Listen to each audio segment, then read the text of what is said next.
চালু করার বিষয়ে আপনারা কি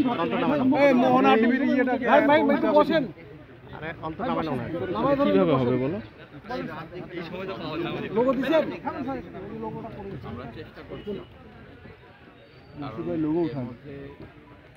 কৃষকদের প্রণোদনা দেওয়ার ব্যাপার আছে। আমরা এর আগে 120 কোটি টাকা বরাদ্দ করেছিলাম, এখন আরও 100 কোটি টাকা বরাদ্দ হচ্ছে। আমরা চেষ্টা করছি যেন বন্ধ চিনি কলগুলো একটার পর একটা আস্তে আস্তে চালু হয়। এর মধ্যে টাস্ক ফোর্স করা হয়েছে, আপনারা জানেন, যার মধ্যে আখ চাষিদের প্রতিনিধিরাও আছেন, যারা আখ চাষ নিয়ে কাজ করেন তারাও আছেন। আমরা চেষ্টা করছি কাজগুলি একটার পর একটা করছি।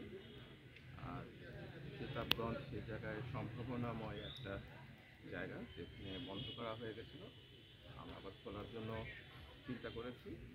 আপনারা দোয়া করবেন যেন আমরা এটা তাড়াতাড়ি করতে পারি। এখানকার জমি কিছু বেদখলে আছে, এগুলো উদ্ধারের ব্যাপারে কোনো আপনাদের কোনো সিদ্ধান্ত আছে? এখানকার ছাত্র জনতার দাবির পরিপ্রেক্ষিতে যত দ্রুত সম্ভব সমস্ত ভূমিদস্যুদের দমন করে আমরা এই জন্য উদ্ধার করি।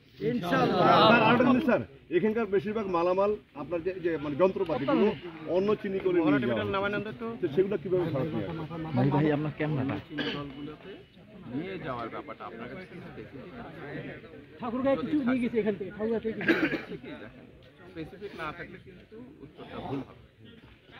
কখনো কখনো বন্ধ চিনি কলগুলোতে একটার যন্ত্রপাতি দিয়ে আরেকটা যেটা চালু আছে সেখানে চালানো হয়। যখন এইখানে সিদ্ধান্ত হবে যে এটা চালু করব, তখন এটা ফুল ফ্লেজেড সমস্ত যন্ত্রপাতি দিয়েই তো চালু হবে।